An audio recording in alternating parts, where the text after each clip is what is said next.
Hey Rovers, I'm here at Fairlee Creek, and it is just one of the most beautiful anchorages you could ever come across. So nice and secluded, very well protected. However, the temperature the last couple of nights while I was here was 4 degrees and 5 degrees respectively. So it's a bit on the cool side. So did we get condensation inside the cabin? No. So why didn't we? I mean, I would have had condensation if I was inside my fiberglass Contessa. Well, one of the main reasons is the vents, these air-only vents that I installed, and let me just do a close-up of one of them. So that's the air-only vent right there. There's another one up there, and then of course this is what the underside looks like. There's one on the hatch. So those vents I attribute to most of my success with no condensation. But of course there's a couple of other factors too. One is that the boat is made from plywood and not fiberglass. So you get a certain amount of insulative value out of the plywood. But probably one of the most surprising things is the interior volume of Wave Rover. And I'm just one person, so the amount of respiration, the amount of water vapor I put into the air isn't a whole lot. So the amount of condensation was, well, let's go below and take a look. The Wave Rover 650, a design based on my solo ocean crossings. She's small, light, and yet easy to build, but strong enough to cross any ocean. My name's Alan Mulholland, and this is the Wave Rover story. Well, just before I go below, you can probably see all the water droplets all over the deck. I mean, that's just heavy dew, and that's just showing you that it really was pretty cool last night. So we're below now, and let's see, we'll just pick her. So this, I was sleeping, I generally sleep on the port bunk, and this is the area up here that, so is there moisture on my fingertips? Just the tiniest amount, certainly nothing that you can see with your eye. And is there moisture on the port lights? Yes, indeed. So you can see, I mean, it's not a huge amount. In neither case did the moisture, the condensation, actually amount to real water droplets. That is fantastic. Now, bear in mind, I used an electric heater here when I was alongside just recently at Georgetown, and that's because those temperatures went below zero. And in those cases with the electric heater going, there was zero condensation on the inside. So is the boat liveaboard, or could you live on this in cooler climates? Absolutely. I've been living on this boat now for several months, and it has everything I need. I'm very, very comfortable. But let's take a look at the chart. All right, so here we are. This is the big picture, and this is Chesapeake Bay, and this area right here, this is Baltimore. And of course the red arrow right here, this is Wave Rover. Now of course we're not going all the way into Baltimore. We're going to be going to a yard that's located right in this area, an area called Dundalk. Now, big picture. Oh, sorry, little picture. So that's where Wave Rover is right now. And so we'll be bringing up our anchor shortly. We're in about 1.5 meters of water, but that's fine, for a little boat like Wave Rover. We only draw just a little over 1 meter, so, we practically had a couple of feet to spare at the lowest tide. Now, we'll be heading out through this narrow cut right here, and this cut is about 2.5 meters of water at low tide, and we'll be going through almost at low tide. So why are we heading to Baltimore? Well, one reason is there's a yard, and Andy, the naval architect who designed Wave Rover, he's a partner in that yard, and it's located on Bear Creek, which is right here. So we'll be going under this big bridge. That's fine, plenty of clearance there. And then there's a second bridge. We'll have to ask them to open that because we don't have enough vertical height there. So we'll be going under that. There's a railway bridge that's usually open, and then we'll just be going around into this little cove, Lynch Cove, and tying up there. So I'm going on a windless day, and that's because I've made appointments to meet some people, and I want to keep that schedule. So the wind is probably going to be light, but as you noticed in the first scene, the sail cover is off. Just in case we do get some wind, we will hoist the sail. Anyway, that's the plan for today. So I'm here in Fairlee Creek, and one of the rover heroes has gotten a hold of me and has managed to, I don't know, not hijack, but persuade a little fish boat to come on over and say hi. So here we go. Thank you very much. Let me pull it off there. Oh my goodness, that's a lot. Chris? It's worth it for all the entertainment you've given me, man. I'm serious. Listen, a virtual handshake there. Yes, Thanks very much. Yeah, that's very nice of you. Thank you. Right. And it's great of you guys to provide some transportation. You drink a couple beers? And a couple of beers, just the right thing. Thanks very much. Bump me up one little bit further, John. We'll have to go Here's off a couple camera of for PA this. Beers, some Yinlings. Yingling's good stuff. Oh, You're all great. set for another week and a half. A week and a half. You guys drink beer a lot slower than we do in Canada. We got three of us. Oh, thanks very much, guys. All That's right. that's really nice. All the best. Thanks. Fair- Thanks so much, fair Chris. winds, man. Yeah, fair winds. Thank you.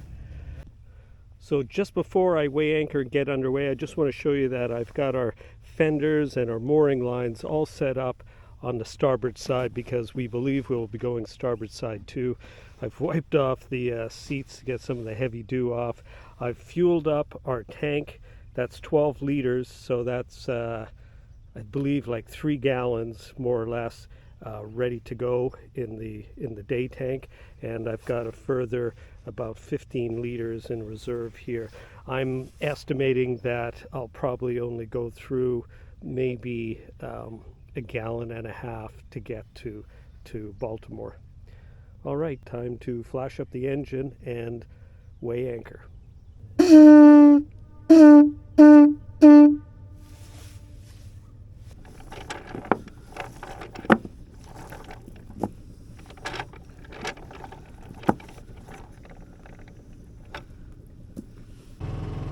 And there's the entrance, approximately 100 feet wide. We're almost at low tide, so we have probably, let's see, about 2.5 to 2.6 meters of water. So we're just going to take it right in the center. And then after you get out of this, I mean, you should have no problem getting through here. And after you get out, you've got to make an abrupt turn to port. And you'll see why in a second.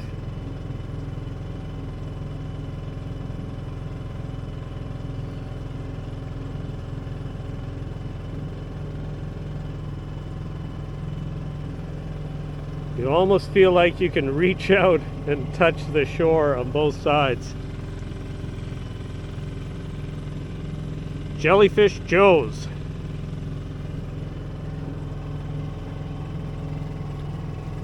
So there's the channel marker right there, and we'll keep that on our starboard side because we're going against the flood. You don't want to cut too close to the beach though.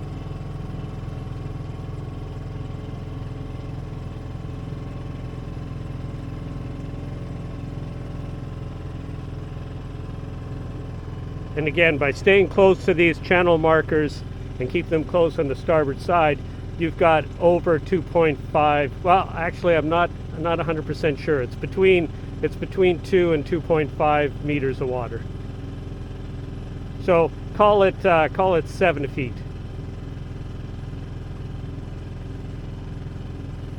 Dead calm.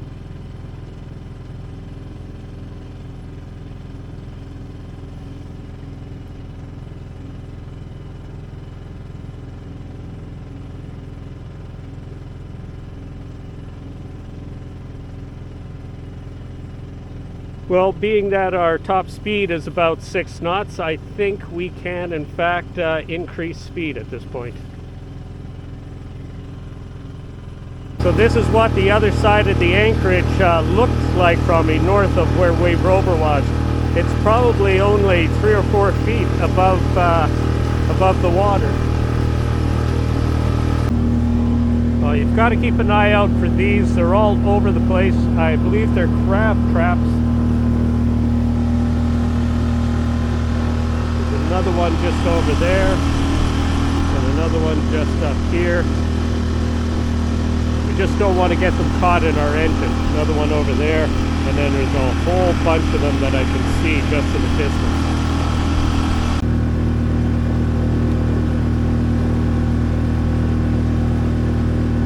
So we have plenty of deep water in the bay here, so we really don't need to stay inside the channel. We can operate well outside.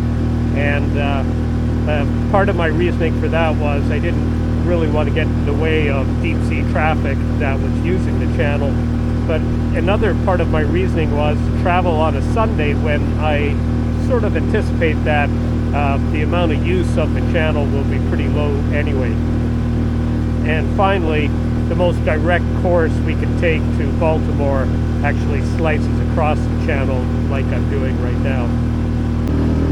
Well, this is the entrance to Baltimore. And that bridge just up there, that's where we're headed. We're going under that to Bear Creek. And it's a fairly industrial sort of entrance.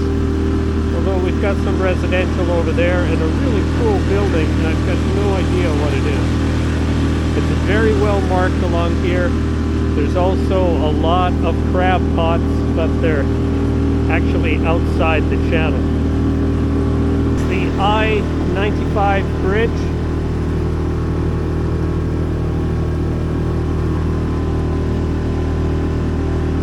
This is the first of 3 bridges we have to pass under. There's 55 feet of height here, but it sure looks close.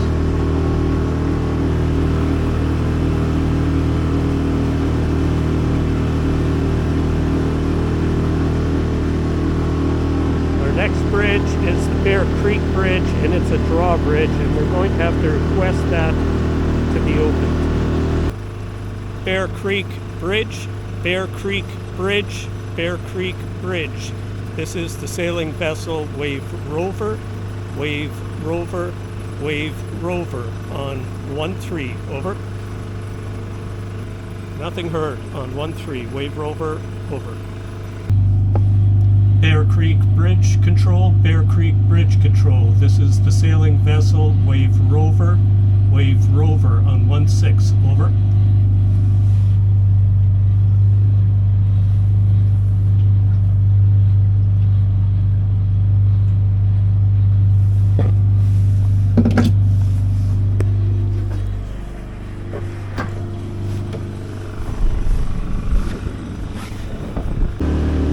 This is Bear Creek Drawbridge.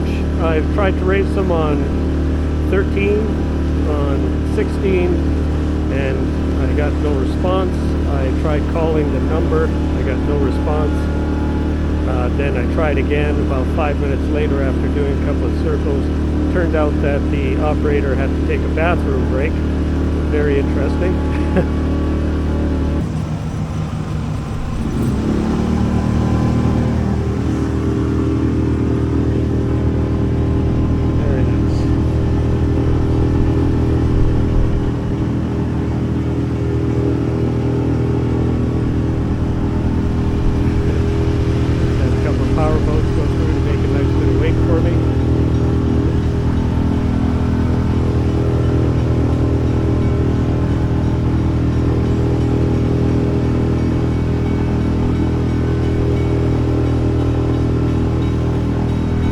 Very cool.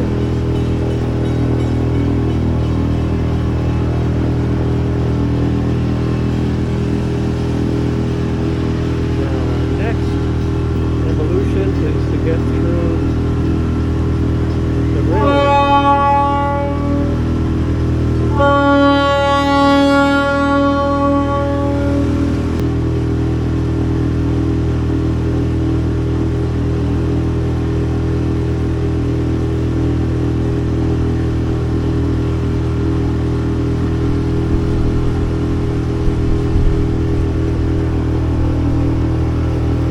Interesting old structure.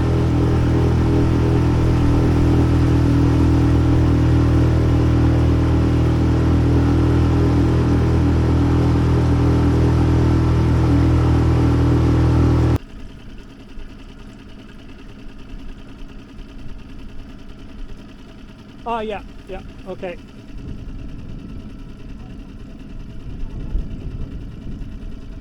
I see it. Okay, in between 3Bs and the other one. The other side, that side of 3B. Gotcha.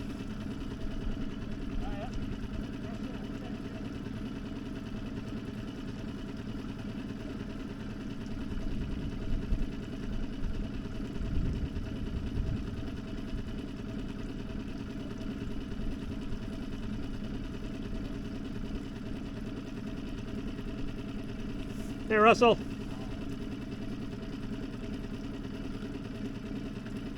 The camera is rolling, so no foul language.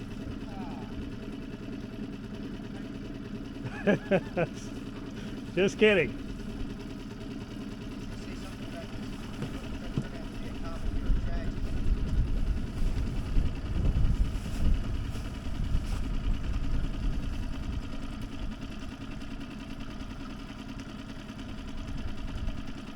She's pretty light. You just need to grab her and stop her.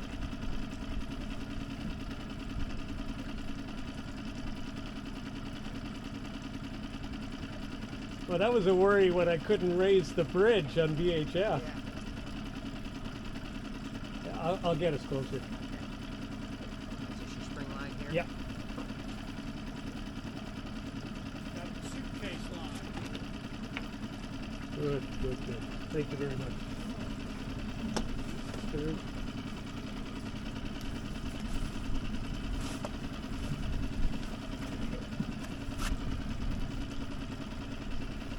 You want that focus? Yes, I do. Russell, Alan Russell. Oh, Two of the most gifted craftsmen I know. oh, well, you're half right. I just met Russell as a craftsman. Hey, Alan, if you have another power line, we have the luxury of being able to tie you off Yeah, the yes, of course. Okay. I'll just Room on that spring line. I guess, yeah, when we get your windward line or the other bow line area. Well, we made it. We're in Bear Creek. Now, if you find these videos inspirational, educational, or just downright entertaining, consider becoming a patron. There's a link in the video description, and it doesn't cost you anything to check it out. Now, as always, Rovers, thanks for watching, and forge your own adventure.